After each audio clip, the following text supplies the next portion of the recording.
Oke, assalamualaikum warahmatullahi wabarakatuh. Perkenalkan, nama saya Yoga Adi Pradana, NIM 4101418221. Di sini saya akan bahas tentang tugas akhir mata kuliah database saya yang diampu oleh Bapak Muhammad Zuhair Zahid, SPD, SIMPD. Nah, dalam tugas akhir ini, saya diminta untuk membuat sebuah user interface yang memudahkan orang lain untuk mengakses database yang sudah saya buat tanpa harus mereka mengetahui tentang struktur dari database tersebut. Istilahnya adalah sebagai jembatan antara orang lain dan database yang sudah saya buat. Di sini saya menggunakan sebuah nota yang saya ambil dari internet sebagai dasar saya dalam membuat user interface kali ini. Oke. Untuk bagian pertama, latar belakang seperti yang sudah saya jelaskan tadi. Kemudian pada bagian kedua, entity relationship diagram. Dari nota yang sudah kita punyai tadi, kita mendapatkan di sini ada 2 buah tabel dan 1 buah relasi, yaitu data pelanggan, data barang, dan data pembelian. Tentunya ini didapat dari normalisasi yang sudah kita lakukan kemarin pada tugas sebelumnya. Selanjutnya ini adalah bentuk dari relational skemanya dari ERD ini. Dan selanjutnya pada bagian 3, query dan tabel. Di sini saya dari bagian 2 ini, dari ERD ini saya membuatnya menjadi 3 buah tabel. Yaitu tabel pertama adalah data barang, tabel kedua untuk data pelanggan, dan tabel ketiga untuk data pembelian. Di sini saya akan menempatkan ketiga buah tabel tersebut dalam suatu database yang bernama tugas underscore akhir gitu. Untuk tabel data barang, saya menggunakan kode barangnya itu char sebagai primary key, kemudian nama barangnya bertipe varchar, unit bertipe varchar, dan harga per unit bertipe integer. Kemudian saya isi seperti pelajaran yang sudah disampaikan oleh Bapak Zuhair Zahid pada minggu sebelumnya, yaitu menggunakan fungsi insert into data pelanggan.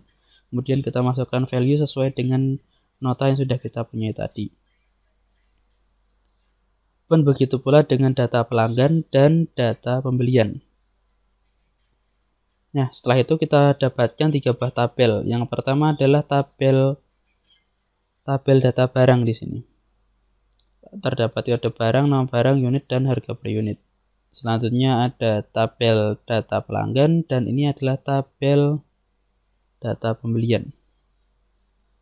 Dan selanjutnya pada bagian 4, daftar file, saya di sini menempatkan tugas akhir ini dalam sebuah folder bernama tugas akhir, di mana di sini terdapat beberapa file yang saya bagi menjadi bagian-bagian. Ya, pada bagian data barang terdapat koneksi PHP, indeks PHP, tambah HTML, tambah PHP, edit PHP, dan delete PHP. Pada bagian data pelanggan terdapat koneksi 2 PHP, indeks 2 PHP, tambah 2 HTML, tambah 2 PHP, edit 2 PHP, dan delete 2 PHP. Serta pada bagian data pembelian, pada bagian data pembelian terdapat koneksi 3 PHP, indeks 3 PHP, tambah 3 HTML, tambah 3 PHP, edit 3 PHP, dan delete 3 PHP. Selanjutnya pada bagian 4, di sini saya berikan query PHP HTML dan hasilnya. Begitu mungkin kita bisa lihat langsung. Saya menggunakan contoh dari data pembelian. Terdapat di sini koneksi 3 PHP, kemudian indeks 3 PHP dengan query utama yaitu select from data pembelian, order by nomor faktur. Kemudian di sini ada tambah 3 HTML, tambah 3 PHP, delete 3 PHP dengan query yaitu delete from data pembelian, where kode barang, kemudian edit. Seperti itu. Ya, untuk hasilnya mungkin kita bisa tampilkan. Nah, di sini ada localhost tugas akhir indeks PHP. Ini adalah tampilan dari data barang. Di sini ada pilihan untuk menambah data, untuk mengedit dan menghapus. Untuk tambah data, kita bisa menggunakan contoh mungkin karena di dalam command prompt tadi, di dalam database saya menggunakan tipe data char 5 yang berarti harus berisi 5 karakter. Maka saya di sini akan menuliskan contoh GN200. Nama barang, contoh penghapus dengan unit di sini per pak, kemudian harga per unit mungkin 10.000. Tambah produk. Kita lihat di sini, datanya sudah muncul, yaitu data penghapus dengan kode barang GN200, GN200. Kemudian untuk mengeditnya kita bisa menggunakan pilihan edit. Kemudian kita bisa hapus mungkin per lusin dan mungkin 12.000 update. Nah, seperti ini. Untuk menghapusnya kita juga menggunakan fungsi delete yang sudah kita buat. Kurang lebih seperti itu. Kemudian selanjutnya kita gunakan yang tabel pelanggan, yaitu menggunakan localhost tugas akhir indeks 2 PHP. Nah, seperti ini. Terdapat nomor faktur, tanggal, customer, nomor telepon, alamat, jumlah total, ada pilihan edit, delete, dan tambah data. Tentunya ini sama dengan database yang kita punyai. Kita mungkin bisa tambah data di sini. Nomor faktur HOS21 mungkin ya.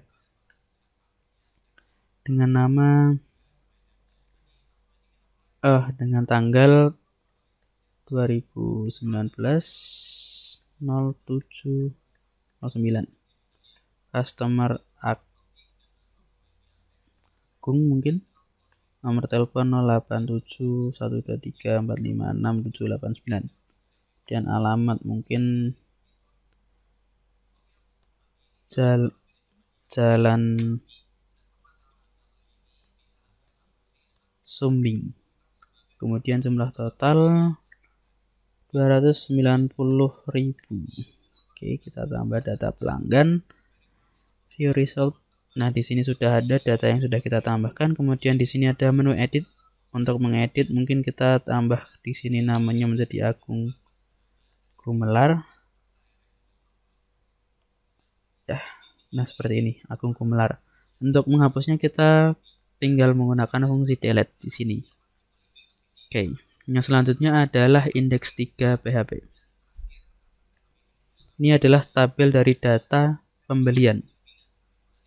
Di sini ada pilihan untuk menambah data seperti biasanya edit dan delete. Untuk menu edit di sini ada nomor faktur, quantity, dan jumlah. Mungkin di sini kita bisa untuk mengubah kuantitinya mungkin jadi 1000 dan di sini menjadi seperti ini.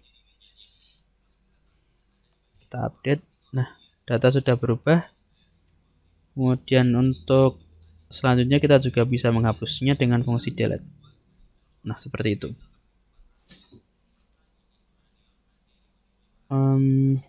Untuk selanjutnya bagian kesan dan pesan.